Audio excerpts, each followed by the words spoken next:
Welcome to episode 98 of the Various and Sundry podcast. I am your host, Matt Harmon, joined live from the Vault Studio on the beautiful campus of Grace College and Theological Seminary by my good friend, my colleague, my co-host, and the man who received a copy of my Galatians commentary before I did, John Scott Sloat. Doc, what's going on? I'm a little salty. I know. I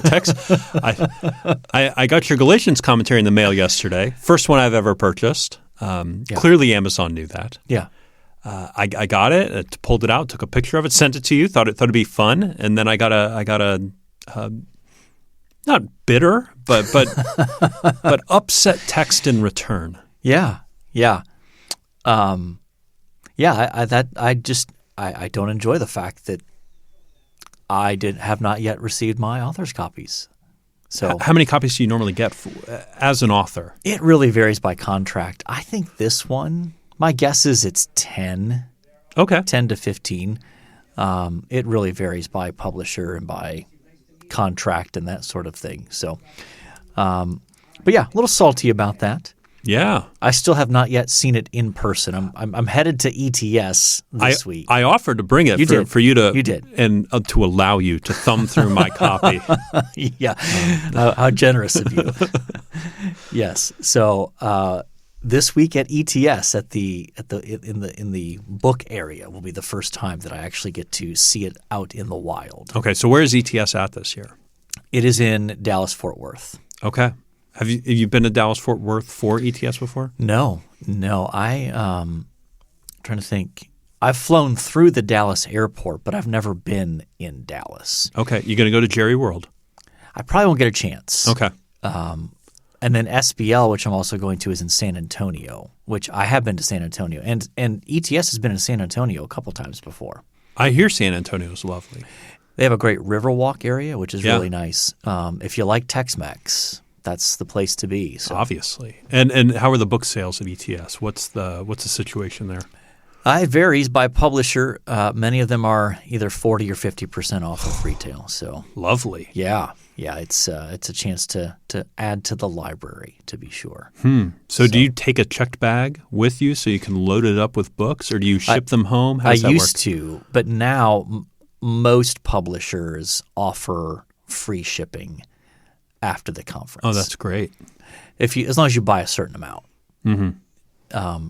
So yeah, it just as long as you're willing to wait a couple of weeks to get the books themselves, it's the way to go. Yeah, because nowadays checked bags cost money, so you're adding $30-$40 to your trip, unless you're on an intercontinental flight. Yes, or on Southwest. Yes, that's true. I did not fly Southwest this time. Or have a certain status level. Yeah, I don't fly nearly enough to be anywhere near those kind of status levels.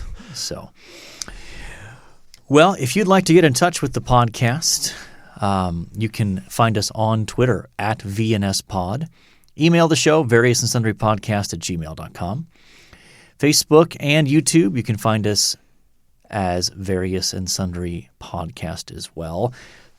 And John, I forgot to check whether we had any new reviews before we came on air. So, well, keep stalling. I'll check. There you go. Yes, the studio today is quite cold. It's quite cold outside generally. It is. We actually got our first snow of the year yesterday and last night. I was a little caught off guard by there's probably an inch and a half out there. It didn't really do much on the roads, though it got them a little bit slick. Kind of froze over there. So. And a decent amount of ice. Our maintenance guys were out throwing around salt this morning. I think they were a little caught off guard. Yeah, and shout out to our fizz plant guys, because we had a major power outage on Friday night. Yes, a sinister squirrel got into a transformer. My understanding is he did not live to tell the tale of that.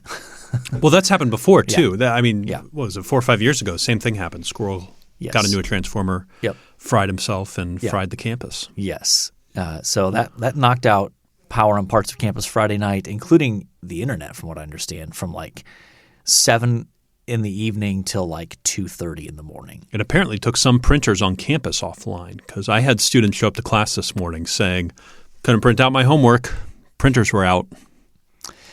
Yeah, that has not been yet resolved at this point. Well, it was just the one student. Everybody else seemed to find a way, but I it was this one student. Yes. Yeah. Okay, here's a side note. This is a totally free-flowing episode so far. Lovely. I am continually struck by the inability of some students in this current generation, like high school and college students, to be problem solvers when it comes to what seem like pretty simple kinds of things, and that their internet savvy extends to social media. Mm-hmm. But when it comes to things like, well, I have no idea how to do that it doesn't dawn on them there's this thing called Google. Yeah. That if you just type in, how do I, and then whatever you want to learn how to do, you can pretty much find the answer to just about anything. Yeah, printing something on campus might be a little bit different because we have our own system and setup. Sure. But other students were able to figure this out. You could certainly figure this out. But really anything, like you want to change the oil on your car, you want to figure out your personal finance situation, you want to know the best loans or find scholarships, all those things are available online. Yeah, that's the beauty of the information age. All right, let's talk about the world of sports, John. I don't really want to. Yeah, it was a rough weekend for your JETS, Jets. Yes. Tell us what happened. Yeah, they got beat bad, quite bad. So I think the Bills are a little upset. They lost to Jacksonville last week, and coming up against a weak opponent like the Jets, just steamrolled them. Yeah. So working out some aggression for sure by the Bills. Oh yeah, 45-17 was the final. Yeah, well, we do have some Browns fans in the audience, and they didn't fare much better against the evil empire known as the Patriots. Yeah, 45-7. Yeah, not good. That's ugly. One of the stranger results of the weekend was the Lions tying the Steelers. So they can at least claim they've not lost every game. That's right. They still have not won a game. I have a friend of mine going to the Browns-Lions game next week and told me I wanted to go see the Browns win a game. And I'm kind of like, that might be your best shot, the most favorable one. Mm-hmm. I don't think it's a guarantee. I don't know what to make. The NFL is weird. There were some other results this weekend that just kind of made you scratch your head. Like the week before, Dallas just got absolutely destroyed by the Broncos. Yeah. And then this week they come out and they buried the Falcons. Yeah, 43-3. There were some big spreads this week. So the Washington football team beat the Buccaneers. Yes. Without your Ohio State boy. Chase Young. He got hurt, I forget, maybe like second quarter. They fear he's torn his ACL. Also, the 8-1 Cardinals lost to the Carolina Panthers with Cam Newton at quarterback. Yes. What a world we live in, where Cam Newton has gone from so injured he couldn't be on the Panthers anymore to the Patriots where he was a failure, back to Carolina where he beats one of the better teams in the NFL. Yeah, I think if I got the quote correct, they asked him about it in the press conference afterwards, and he said something to the effect of, well, a week ago I was eating a bowl of cereal watching the game. So. But, weird weekend in the NFL. Packers beat the Seahawks. Shut them out, which I'm always glad about. Anytime the Seahawks lose, we have their first-round draft pick this next year. Yeah. And that keeps getting nicer and nicer each week. Yeah. Yep, that was the battle of quarterbacks returning game because Aaron Rodgers coming off the COVID stuff and then Russell Wilson was back after a finger injury. Let's move on to college football. So obviously we'll start with my interest, Ohio State dodging the upset-minded Purdue Boilermakers. Yep. In convincing fashion, though. The offense got back on track. They put up 59 points and just looked like the sort of unstoppable machine that they can be when they play to their potential. And I saw a story this morning that C.J. Stroud, the quarterback for Ohio State, is now perhaps the leading candidate for the Heisman in terms of like betting odds at these. Really? Mm-hmm. I guess I haven't heard about anybody else really. I mean, the other guys that are kind of up there are Bryce Young, quarterback for Alabama, and Kenneth Walker, the running back from Michigan State, which is who Ohio State plays next weekend. Yeah. So the big concern is Ohio State's defense reverted back to some bad tendencies. Gave up 31. And it could have been worse. So Oklahoma finally lost. Praise the Lord. That will upset maybe one or two of our listeners, but at the end of the day, they were hanging on for dear life in most of these games, and finally it caught up to them. So Baylor beat them. And another bizarre result was Kansas, one of the perennially worst teams in all of the Power Five. They beat Texas. So Texas, I think, has now lost like 5 straight games. Oh, my goodness. They're a dumpster fire. Yeah. So their new coach, Steve Sarkisian, came over from I think he was I can't remember if he came over directly from Alabama or had another stop in between there, but he was supposed to be their sort of savior figure after them firing Tom Herman. This year they're worse than they were last year. So yeah.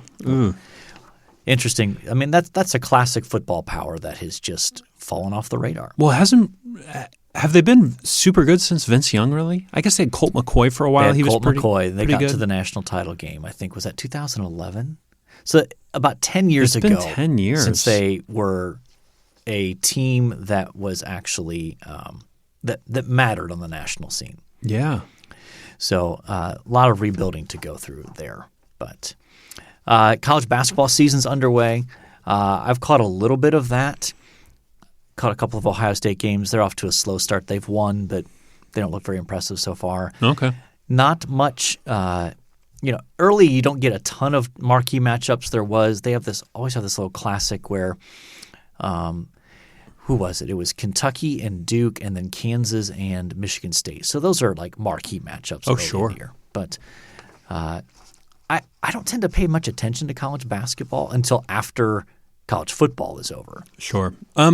I think around Thanksgiving you can always find a good preseason tournament or something going on. Those are a lot of fun. Yep. Yeah. But and we have to check in on your New York Knickerbockers here, John. What's the latest with them? I think the shine has worn off a little bit on the early season, so they're still trying to figure out how to play together. It's still early, but they've come back down to earth a little bit from a hot start. Mm-hmm. Have you watched much NBA so far this year? No, not a ton. I don't pay for cable, and so lots of those games tend to be on network television. So yeah, that's true. That's true. So that is the world of sports, which brings us to our main topic for today, and we're going to talk about safetyism. Mm-hmm. So, John, tell us what in the world safetyism is. So this came out of goodness, I'm trying to remember when I read it. I think it was a few years ago. I read the book The Coddling of the American Mind, specifically dealing with this idea of safetyism at universities. Yeah. And I think you picked that up. When did you read that? 6 months ago? That sounds about right. Okay. So the idea of safetyism is the idea that we believe that it's kind of and I'm going to put this in my own words, but sort of a human right to feel safe, not just to be safe, but to feel safe and to have that emotional sort of safety in a particular space.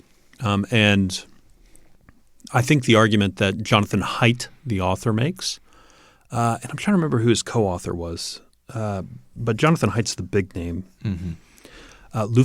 Lufkin, maybe? Anyway, they make the argument that not only is that not making people emotionally safe, it's making them unable to deal with difficult things in life, and making them less resilient. And so I think that's the basic premise. It started out as an Atlantic article that then blossomed into a full book. Yeah. Yeah. So I think he is definitely on to something. I came across a sort of succinct-ish definition that Haidt wrote in a brief article that obviously is drawn out of his book. He defines safetyism as a culture or belief system in which safety has become a sacred value which means that people become unwilling to make trade-offs demanded by other practical and moral concerns. Safety trumps everything else, no matter how unlikely or trivial the potential danger is. When children are raised in a culture of safetyism, which teaches them to stay emotionally safe while protecting them from every imaginable danger, it may set up a feedback loop. Kids become more fragile and less resilient, which signals to adults that they need more protection, which then makes them even more fragile and less resilient. Mm-hmm. So that's his basic summary of what safetyism is. And it puts them in a loop, Right. kind of this never-ending loop and spiral into Yeah. more safety yet less resilient, less safe. Mm-hmm. Yeah. So I think his primary target in this is the sort of the university culture, the university campus culture. How do you think, or why do you think, safety has become such a cultural idol? I mean, that's a big question. That's why I'm coming to you, John. Yeah. Well, who does it? Who else, Gosh, I don't know if I have really, really good answers to this. I think there's some physical safety things that came up that were legitimate. Seatbelts, smoking, some of those things through the 60s, 70s, and 80s, and then eventually stranger danger in the late 80s, early 90s. That came along that really hyped this up, and I think it kind of got out of hand, and I think that's where it starts. Mm-hmm. Other than that, I'm not totally sure. Do you have an inkling? I think that I have some ideas for some contributing factors. Mm-hmm. So I wouldn't put this forward as like this is the source of it, but I think these are contributing factors. The first is the splintering of our culture in general. Mm-hmm. That as culture continues to splinter both ideologically and in so many different ways, that has increased the perception of conflict. And as a result, I think there's been a push towards, well, how do we try to mitigate the awful consequences of these things? And you're right. I mean, there are some things that you think, well, yeah, we should probably try to mitigate the dangers of that. But I think one of the things that Haidt points out is how contrary that is to sort of the founding ideals of our particular country. That there's a sense in which our country was built on taking risks. Mm-hmm. Taking chances that had no guarantees of working out, and that it was that sort of you could almost call it that kind of entrepreneurial spirit that is in part what has led to kind of the success in many ways of the American experiment. Mm-hmm. So I think that factors into it. Yeah, on the splintering, do you think that causes it, or is it a side effect? It's probably both. I think it's probably mutually reinforcing. Yeah, I think that's probably right. I also think that part of what contributes to it is this mindset that we've come to realize, I think, the power that words have, and so as a result, the idea of safety has gone from the sort of physical safety, mm-hmm. Like you mentioned, it's probably a good idea to wear a seatbelt when driving a car. That makes sense. Sure. That's a physical safety kind of thing. It makes sense to put locks on doors and those kinds of things to protect your physical safety. Where it seems like this has sort of jumped is in the area of the realm of ideas. Mm-hmm. That it's perceived as that presenting me with an idea that threatens my pre-existing views or my perception of reality in some ways is inherently dangerous, mm-hmm. and that I have the right to be protected from that kind of challenge, that kind of being made uncomfortable by someone presenting views that go against what I have already concluded. Mm-hmm. And I think that is an area where Haidt emphasizes in the university culture itself of how that's become so prominent. And you see it worked out in multiple ways with students protesting speakers who are invited to campus who might have a view that is a little out of step with sort of the mainstream view on that particular university campus. Oh, yeah. I mean, he uses – and they milk a lot out of it in the book, but evergreen. If you were, was it evergreen? Evermore? Evergreen, I think. Evergreen. That's out in Washington, right? Out in Washington, where basically, as they present it, the students held the campus hostage for a few days. And you can go read about that. Type it into Google. You can find. There's plenty out there. There's plenty out there on it. Plenty of reporting. But I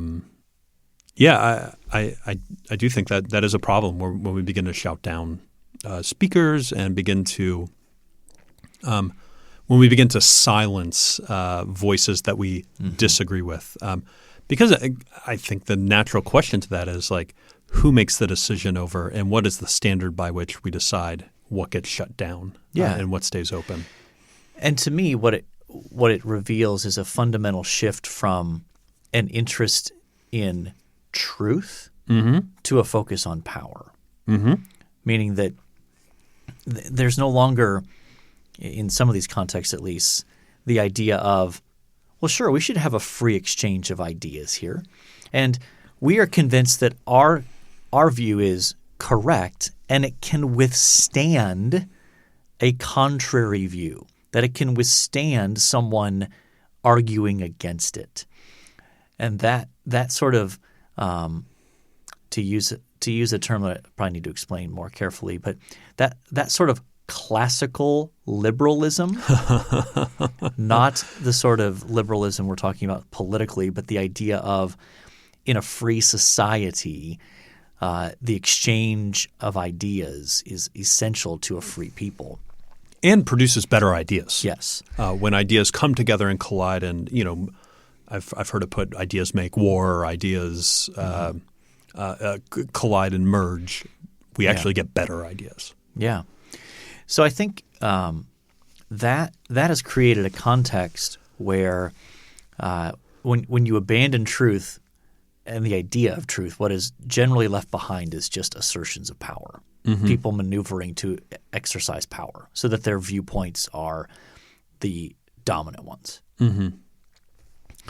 So that gives us a decent sense, I think, of that. I mean, we've kind of touched on this, but any other kind of dangers of safetyism that you see in this? I mean, there is the fear, particularly for shielding from ideas. Now, I think there is a place to go. My goodness, we have this physically unsafe part of our culture, and we need to deal with that. That needs to be more safe, or we need to eliminate it, or whatever it may be. I do think there's a fear, particularly with children who are protected in certain ways, to grow up and learn about other ways, and to say, these people who are trying to keep me safe weren't trying to keep me safe. They're trying to keep me hostage, and they were lying to me. So I do think that's a fear that I have with this. Yeah, agreed. And I think that it ends up discouraging critical thought, critical thinking in the best sense. Yeah. That ideally, especially as we think about our context of being a liberal arts institution, that should be central to who we are in terms of encouraging critical thinking. The explanation of different viewpoints and trying to assess their respective merits and demerits, and encouraging students to think, now in our context, from a biblical framework, how to evaluate those different ideas, and even how to evaluate different claims about the Bible itself, about what the Bible teaches or doesn't teach. And I think that we do students a disservice if we shield them from that kind of clash of ideas. Because as Haidt goes on to point out, I think it creates a lack of resiliency in people, in students in particular, that doesn't prepare them well for life. Now, I think sometimes that criticism can be overplayed, as if all students today lack resiliency, and that's not true. We both know students who have shown resiliency and grit, overcoming personal challenges, academic challenges, family challenges, economic challenges. And think through things well and critically think, for sure. Yeah, so there can certainly be a sort of overgeneralization there when it comes to that thing. But I wanted to ask, how do you think this might show up in particular in the church? I mean, this is a cultural value that has permeated a lot of the aspects of our current cultural context. So inevitably it's going to show up in the church in some form. Are there specific ways that you think this might show up in the church? Oh, my goodness. I don't even know where to start. I mean, I think of fundamentalism a lot when I think of this. Like, oh my goodness, these ideas are dangerous, and therefore we've got to remove them from our public schools, or we've got to remove them from our churches, or our pastors got to shout them down on Sunday morning, or you know. And we're seeing a lot of that again. Like I think we're seeing a revitalization of, they wouldn't call themselves fundamentalists, but a fundamental style. Polemic that's out there. Would you agree with that? Yes, but with a qualification. I think that if we're thinking of similar contexts, you know, I think, for example, let's just go ahead and step in it right here. You know, there are some, you know, conservatives who are on the warpath to eliminate any vestige of CRT in the public schools. Sure. Okay, we'll use that as our example. Okay. Now, I find myself conflicted on those kinds of things because I am more of the bent of, no, let's talk about the ideas. Let's present all of the ideas fairly and accurately, and then sort it out. The challenge is that doesn't happen in our current public school systems. And so that's why you have – so again, when you abandon our goal is truth, all you're left with is power. And so now you have conflicting assertions of power. You have people who are like, no, these ideas are good and important and valuable in our school systems, and so we need to teach kids about – you know, CRT ideas from this perspective. And you have conservatives who are like, no, those ideas are destructive and dangerous.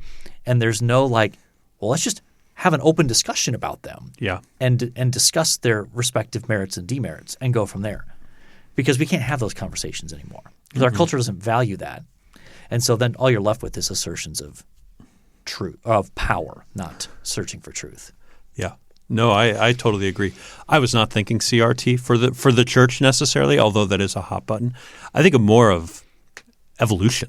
You know, like you know, it's kind of there's kind of a let's you know, we can't talk about this. It can't be taught in our Christian school, or it can't be taught in our Sunday school for churches, and you know, that was what I was thinking of. Okay. But I think CRT is a excellent example as well. Yeah, and I think we have to distinguish that there are certain contexts for those conversations, and that in the church, you know, the church should be committed to truth, the truth of what Scripture reveals.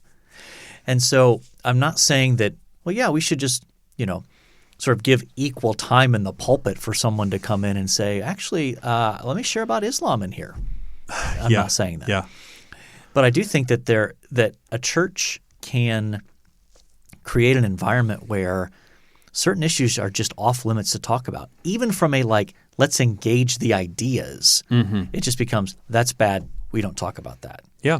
It's dismissive. It's just like, that's bad, why do we bother talking about that? Well, because in the process of talking about it, it actually sharpens our own understanding of the faith. And so I think some churches can have that kind of fear mentality that says, we don't even want to talk about that kind of thing. for fear that somebody might be, misled or led astray. Sure. And I think, but don't we believe in the power of the truth of God's word? That we can't say, this is what this thing teaches, this is what this view teaches. Here's why it's deficient biblically, but it's that mentality that says, we don't want to talk about it. We even want to mention it. It's a slippery slope, Matt. It's a slippery slope. Sliding on down. Yeah. Okay, so how then do you think we can address this cultural idol? Let's start within the church. Yeah. What are some ways that we can be counteractive against that tendency? I think of a couple of things. Practice. Practice having some of those conversations that make you uncomfortable. Yeah. And that sharpen you. And you may come away from some of those conversations feeling like you lose. And that's okay. It's going to force you to go back, reevaluate your argument, and perhaps make your argument better. Yeah. So practice, and then make friends with people who are not like you, particularly on the ideas side of things. Yeah. Side of things. I think that helps. Because you naturally get into those conversations. There's some trust there. There's some. Okay, you desire good for our neighborhood or city, whatever it may be, despite definitions of what good is. You desire flourishing, good for those things. What do you think of? I think that what comes to mind to me is I think in the church we need to be willing to have conversations about these difficult subjects. And the pulpit is not necessarily the best context for that. I agree. But first of all, a willingness to talk about these issues. And the second is that they need to be talked about in a way that makes it clear that we've actually understood the opposing view, actually understood it, not a caricature of it, but understood it, and can articulate it even in a way that an advocate of that view would go, yep, that's what I think. Which is hard. Is much harder to do. It is not easy.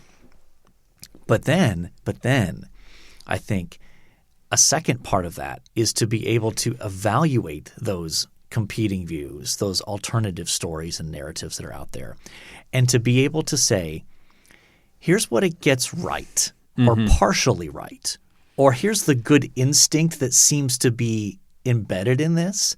Now, it goes horribly wrong after it leaves this point, but to be able to say, they're onto something. There is something here.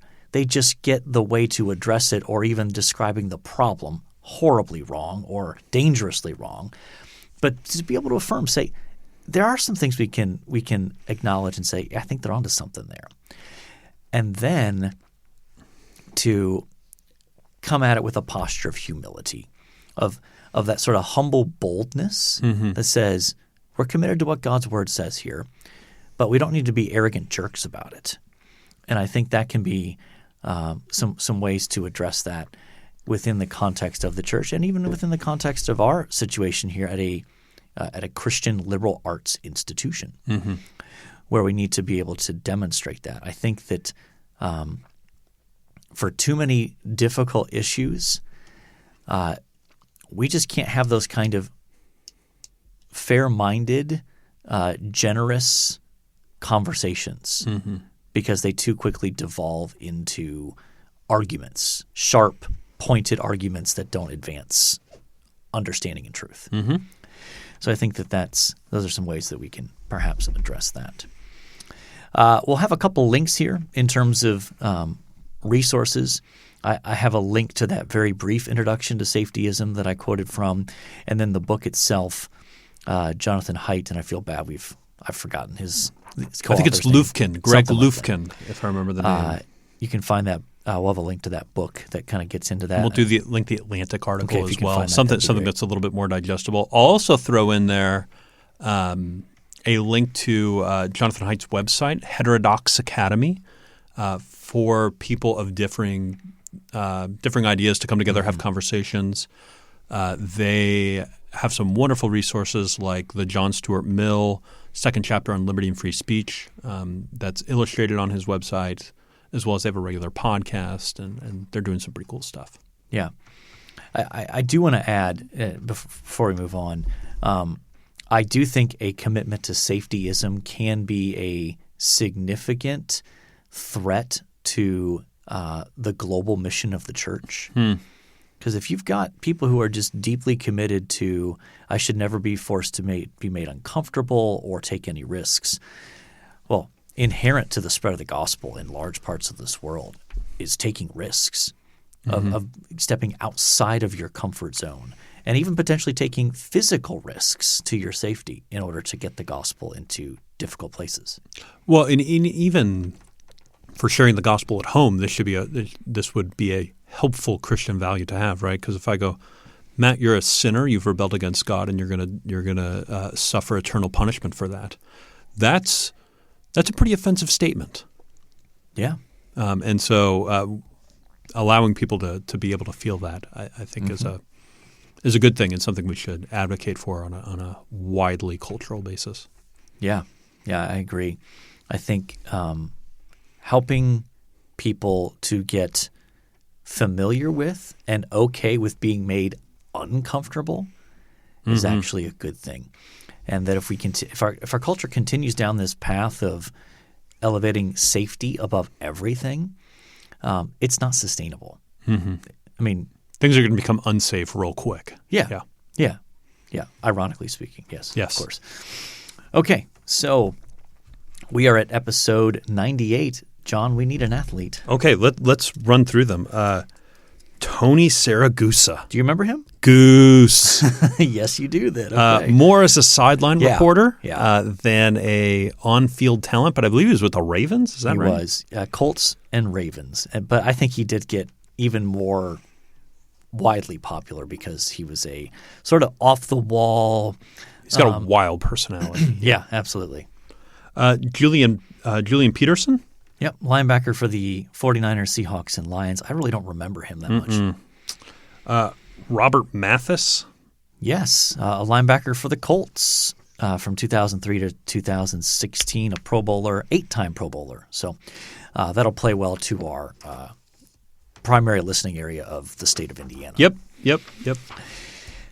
And one more, John. Oh, do I have one more? Oh, wait, no, is that Ohio State? We're in Ohio I State? think we're on Ohio State. Yeah. The page flips on us awkwardly there. 2 Ohio State guys. The first is Pepper Johnson. Do you remember him? I mean, you wouldn't have been necessarily around. Like, he had a 13-year NFL career, so his end of his NFL career would have been at the beginning of your sort of football awareness. Played for the Giants. Was a 2-time All-American. He won 5 Super Bowls between the teams that he was on. And he was referenced in a Seinfeld episode. But I didn't remember that. Apparently that was he was referenced in a Seinfeld episode. And he was nicknamed Pepper because he put pepper on his cereal. Really? Have you ever heard of this? No. I went through a phase where I put pepper on lots of things, but never on cereal. Okay. Yeah, I've not tried the cereal route. That seems feels odd. Aggressive. Yeah. I feel unsafe. I don't know about aggressive. I feel unsafe. Okay. Yeah. And then the other one is Joel Penton was a defensive tackle on the national championship team, played from 2002 to 2006. And now he actually has he's like a traveling youth minister. Does events and that sort of stuff, kind of capitalizing on his time with the Buckeyes and travels to high schools and that sort of thing. So, very cool. Yeah, you got a preference out of this list here? I think probably Tony Siragusa. Yep, that's the right answer. Okay. All right. One thing you liked. My dear friend Zach in Ohio was here this last week and stayed the night at our house. First time that's ever happened, and so it was good to hang out with him. He got to interact with some of our students, and it was good to spend some time together. Yeah. And he did not alert me to his presence in town. Yep. Yeah. Yep. I realized that once he and I were having dinner in Warsaw. He goes, "Yeah, I forgot to text Doc and tell him I was here." I went, Yep. "Oh. Yep. Okay." Yeah. Not pleased by that. Oh boy, Not pleased Zach, by that. you're in the A doghouse. little bit of the doghouse there for Zach in Ohio. So for me, I am going to go with the podcast. It's called Glory Days. I think the subtitle is something like Dreams and Nightmares from the 2014 National Championship season. So it's two players, Joshua Perry and Evan Spencer, who played on Ohio State's national championship team in 2014. And they tell a lot of behind-the-scenes kind of stories leading up to like the off-season and just kind of going game by game through the season and telling their memories of that. And it's a great window into the Ohio State football program when Urban Meyer was a coach. That would be interesting. Lots of fun stories. Warning: there is some salty language. It's got the little E on the pod. It should. It's got a few. I mean, they are It's got a few explicit moments. They are the former college football players, and they at times talk like what I assume. Yeah. As young men do. Talk. Yeah. at an institution like Ohio State. So. And what's the name of the pod one more time? Glory Days. Glory Days. Yep. So fascinating look for if you're into Ohio State football. It's definitely one to check out. But even if you're not into Ohio State football, it can be interesting to kind of get a behind-the-scenes glimpse of a championship season. So, all right, we've talked. My saltiness has come up as a recurring theme in this episode. Yeah. I'm a little nervous for your flight later today. Yeah, I'm getting on a plane and leaving for Texas. So going down to the ETS conference, Evangelical Theological Society, Bible Nerds Unite. Yeah. That's exactly what it is. Indeed. So I will be down in Texas. I'm looking forward to the warmer weather. That'll be nice. But we've talked a little sports. We've talked safetyism. I've felt plenty unsafe by things that have happened to me, even in this episode. So, and we've selected Tony Siragusa as our athlete. Goose. Yes. We've talked about a famous podcast listener coming to Winona Lake and not notifying me of his presence in town. Yep. And we've talked about a podcast. So I think by definition, we have covered our various and sundry topics. And so, ready to call mission accomplished? I think so. Okay. Yeah. All right. In light of that, all that's left to say is until next time, the Lord bless y'all real good. Later.